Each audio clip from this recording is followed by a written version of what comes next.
구독! 좋아요 해야지.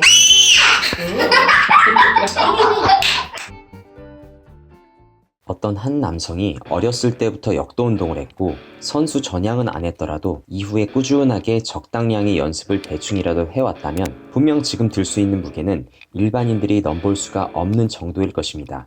20대 초반의 남성이 뒤늦게서야 역도에 엄청난 노력을 감행한다 할지라도 전자의 남성을 따라잡는 건 불가능해 보이는 게 사실입니다.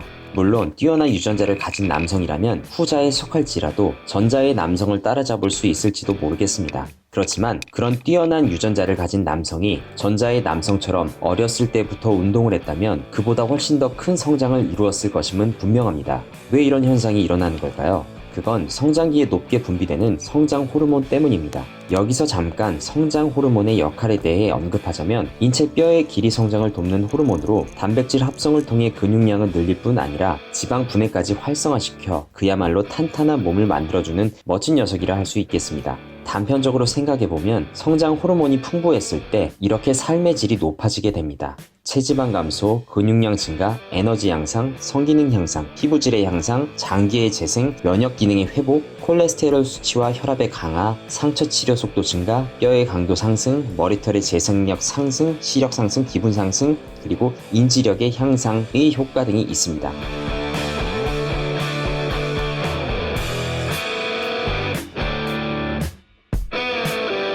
영화를 좋아하는 분이라면 9년 전쯤 아니 10년 전 정도에 개봉한 잭 에프런 주연의 세븐틴 어게인 이란 영화를 본 적이 있을 겁니다. 한국에선 개봉을 안 했던 것 같은데 뭐 어찌됐건 이 영화는 블랙 코미디의 판타지가 가미된 장르에 꽤 볼만한 영화이니 그런 류를 좋아하시는 분들께서는 한 번쯤 보시길 추천합니다. 주인공은 과거 학창시절 농구에 재능이 뛰어난 선수였는데 현재는 그저 중년을 바라보는 배 나온 아저씨에 불과했습니다. 어찌어찌하여 17살의 몸으로 돌아간 주인공은 자신의 날렵한 몸과 운동신경에 새삼 감탄하고 좋아하게 되는데 정말 저 같은 애따는 유부남이 보기에 딱 워너비인 영화가 아닐까 싶습니다. 저도 가끔은 이런 생각을 해봅니다. 만약 10년 전의 몸으로 돌아간다면, 아니 20년 전의 몸으로 돌아간다면 대체 어떤 기분일까? 늘 피곤에 쪄들고 골골대는 현재와는 달리 에너제틱한 느낌으로 삶을 살아갈 거라는 상상에 가끔은 성장 호르몬을 맞으면 그것과 비슷한 기분을 느낄 수 있을까라는 생각이 들기도 합니다. 지금 보이시는 이 그래프를 통해 알 수 있듯이 나이가 들어갈수록 성장 호르몬의 양은 점점 줄어듭니다. 기억나시나요? 우리가 중고등학생 때까지만 해도 정말 돌아서면 배고프고 먹고 자고를 반복해도 정말 군살이 잘 안 찝니다. 물론 요즘 아이들은 다르다죠. 영양분, 특히 인스턴트 음식이 초과잉 상태라면 제 아무리 성장 호르몬이라도 어쩔 수 없나 봅니다. 그래도 어쨌든 저의 아이들만 보더라도 저와의 성장 호르몬의 분비량 차이를 매번 실감하게 됩니다. 도무지 지치질 않고 회복도 너무 빠르거든요. 아무튼 성장 호르몬은 젊음 호르몬이라고 불릴 정도로 나이와 반비례하며 나이가 들어가는 인체의 몸속에서는 점점 그 양이 줄어들기 마련입니다. 슬픈 이야기로 감성에 젖는 건 그만하도록 하고 다시 본론으로 돌아가서 성장 호르몬이 높을 시기에 웨이트 트레이닝이나 체육 활동을 하게 되면 왜 그렇지 않은 사람과 그 격차가 확연히 차이가 나는지를 설명하도록 하겠습니다. 스트렝스 훈련은 우리 몸의 근섬유 개수를 늘려줍니다. 근비대 훈련은 근섬유의 크기를 키워준다고 하죠. 그런데 여기서 성장 호르몬이라는 녀석이 참여를 하게 되면 그 진행 속도와 양이 성장을 멈춘 성인에 비해 훨씬 더 크고 활발할 수밖에 없습니다.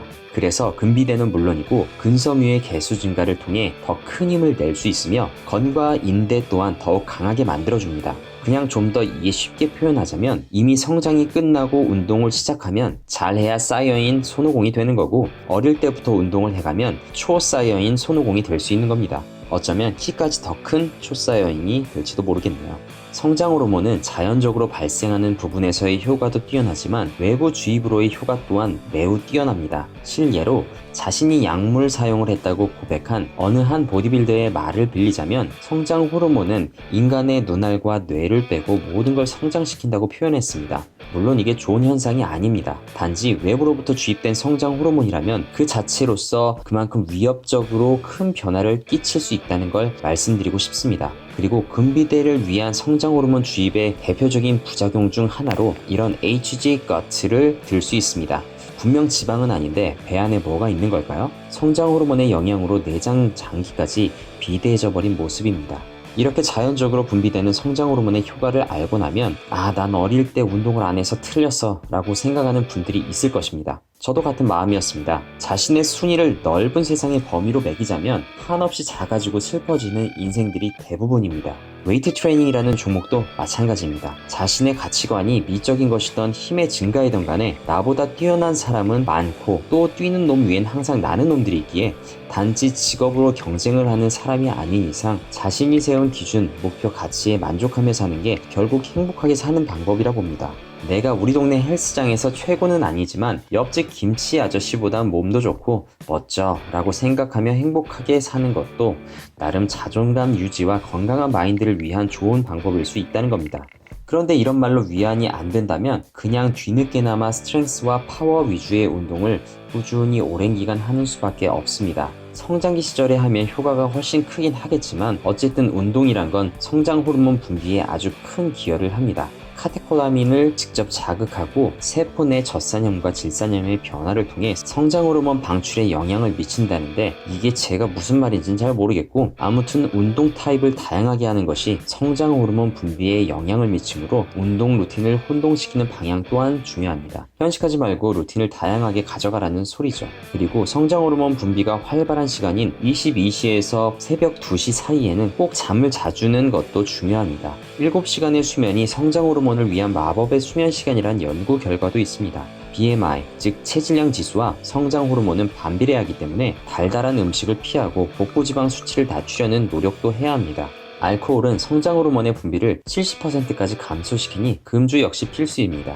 내분비 교란 물질인 환경 독소 또한 성장 호르몬에 부정적인 영향을 주기 때문에 각별한 주의가 필요합니다. 하지만 생활 주변 환경을 통해 접촉되는 게 워낙 많기 때문에 분명 한계란 있을 겁니다. 이러한 노력들이라도 5년에서 10년 정도는 해보고 나서 불평을 해보시길 바란다는 마음으로 적긴 했지만 근데 그러다 보면 5년에서 10년 뒤에 내 몸에는 성장 호르몬이 그만큼 또 줄어들긴 하겠네요. 지금까지의 설명이 늦은 나이에 열정을 보인 분들에게는 너무 매정한 듯 보여 이제 성장기 운동의 기회를 날린 분들에게 그나마 위안을 안겨주는 그래프를 보여드리도록 하겠습니다.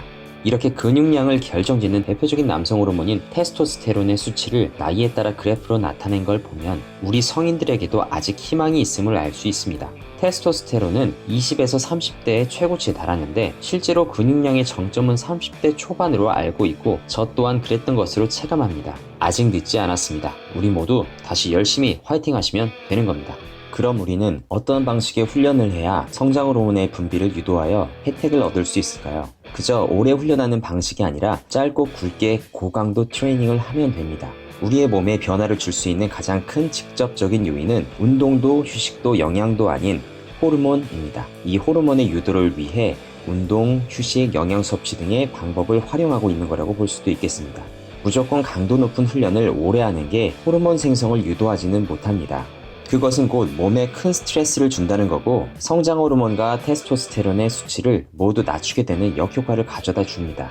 원초적인 훈련인 달리기를 예로 들자면 전력 질주를 하되 인터벌 형태로 하는 방법이 있는데 휴식 시간 포함 웜업을 제외한 본훈련 기준 10에서 15분 내외로 끝내는 훈련이 좋다고 봅니다.